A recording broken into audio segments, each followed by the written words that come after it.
मोहम्मद हाजी भी मौजूद है, इरफान अंसारी है। इरफान अंसारी से हम बात करने की कोशिश करते हैं। इरफान अंसारी मौजूद है। अब भानु जी एक्सपर्ट है क्या, बहुत आगे के जानते हैं क्या?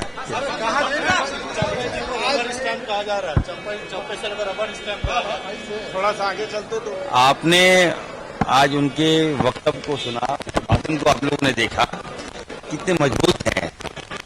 आदिवासी कमजोर नहीं हो सकता है। तो बीजेपी वाले को कहना चाह रहे थे कि कम से कम दो आदिवासी बीजेपी में है। आज आदिवासियों के अस्तित्व खतरे में, आप बीजेपी को क्या कर रहे हैं? बीजेपी तो आदिवासी विरोधी है। आप आइए हमारे साथ। परिवर्तन होगा कुछ मंत्रिपरिषद में कांग्रेस की तरफ से होना चाहिए। बिल्कुल बिल्कुल होना चाहिए। अगर आप मेरी राय लेंगे तो बिल्कुल होना चाहिए। और 1 साल 11 महीना बचे हैं मात्र। पार्टी आलाकमान को देखना है। मैं एक MBBS डॉक्टर हूँ, MD डॉक्टर हूँ, पेशे से चिकित्सक भी हूँ, डॉक्टर भी हूँ। तो एक हमारा समाज भी है, 18% हमारी आबादी भी है। इसको कैश करिए, वोट कहीं इधर उधर ना हो, तो जवाबदेही मिलनी चाहिए। अब बातें चल रही है, आलाकमान विचार कर रही है कहाँ कब तक। अब हमारे आलाकमान, हमारे प्रभारी महोदय ने भी कहा था कि चारों मंत्रियों का परफॉर्मेंस सही नहीं है, हटाए जाएंगे। तो अब आलाकमान को देखना है। अब आलाकमान को देखना है कि किस पर दांव लगाती है। बिल्कुल, ये तो प्रभारी ने कहा था हमारा, ये तो प्रभारी ने कहा था। अब हमसे आप पूछ रहे हैं। काफी भावुक होंगे मुख्यमंत्री यहाँ से निकले हैं, काफी भावुक होकर निकले हैं सीएम यहाँ से। वो आएंगे, हमारे राम आएंगे। मंत्री जी एक सेकंड, सबसे ज्यादा कहीं ना कहीं आप खुश हैं। एक सेकंड कहाँ हम बीच में लगाए? जी सबसे ज्यादा आप खुश हैं? मैं खुश कहाँ हूँ? हमारे राम हनुमान से दूर है तो मैं खुश कहाँ हूँ? अब वो किसने कह दिया मैं खुश हूँ? तो हनुमान लाने कब जाएंगे अपने राम को? अब जिस तरह से भगवान राम लल्ला जी आए हैं, उसी प्रकार झारखंड आएंगे। अच्छा, कैबिनेट में एक्सपेंशन होना है इस बार। हम लोग डॉक्टर इरफान अंसारी को मंत्री बनते हुए देख रहे हैं। ये तो आप आलाकमान से पूछ सकते हैं। मैं तो एक पार्टी का एक वफादार सिपाही हूँ और सभी को ख्वाहिश होती है कि वो मंत्री बने। अब लगातार 2 टर्म से मैं पार्टी को मजबूती कर रहा हूँ। मैं पेशे से चिकित्सक भी हूँ, डॉक्टर भी हूँ, MBBS हूँ, MD डॉक्टर हूँ और हमारे अनुभव का लाभ मिलना चाहिए झारखंड को। बिल्कुल जा रहा हूँ, अभी जा रहा हूँ। आपको महुआ जी विजय प्राप्त कर ली राजनीति पर। महुआ जी, हाँ। महुआ जी क्या रिएक्शन है आपका? अला रिएक्शन। महुआ जी रिएक्शन क्या है? मैंने तो बार बार बोला कि 47 है और वो हुआ है भी।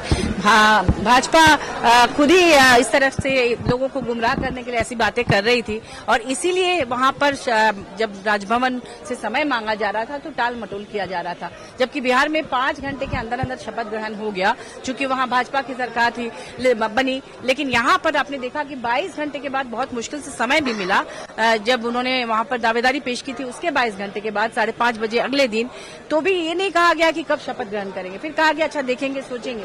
रात में जब देखा गया कि पूरा देश इसको देख रहा है और बस तैयार है, बस में करके लोग एयरपोर्ट पहुंच गए दूसरे राज्य में जाने के लिए, जब बहुत ज्यादा फजीयत होने लगी तब संविधान का ख्याल आया कि नहीं, संवैधानिक रूप से चूंकि दावेदारी पेश कर दी गई थी तो फिर क्या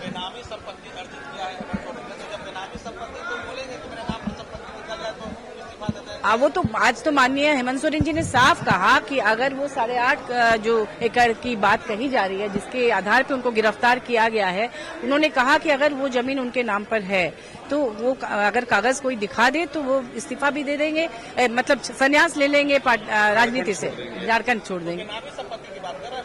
तो आंकड़ा तो देखिए उनके पास होंगे ना, केंद्र में उनकी सरकार है तो उनको सामने लाना चाहिए। हैदराबाद आप लोग क्यों गई थी? मुझे ये बात समझाइए, जब कोई टूटा ही नहीं तो आप लोग हैदराबाद किस लिए चले गए? देखिए पूरे देश में जिस तरह से साम दाम दंड भेद का इस्तेमाल करके सरकारों को, दूसरी पार्टी के सरकारों को अपने पक्ष में लाया जा रहा है, तो ऐसे में सभी आशंकित है कि पता नहीं कौन सा अस्त्र इस्तेमाल हो जाए। तो सभी विधायकगण खुद अपनी मर्जी से अपनी सुरक्षा के लिए एकजुट रहना चाह रहे थे, एक जगह रहना चाह रहे थे। और दूसरी बात ये भी कि झारखंड एक ऐसी जगह है जहाँ के विधायक के जो क्षेत्र होते हैं वो दुर्गम होते हैं। यहाँ शहर में आने के लिए 8 घंटा, 9 घंटा, 10 घंटा जंगलों से भी गुजरना पड़ता है। ऐसे में एक जगह पर एकजुट होकर सुरक्षित रहने के लिए ही वो लोग गए थे। 47 से आप संतुष्ट हैं या आपको लगता था ये आंकड़ा और ज्यादा जा सकता था? नहीं, बिल्कुल, अरे 41 से ही संतुष्ट थे पहले तो लोग क्योंकि 41 का आंकड़ा होता तो सरकार बन जाती।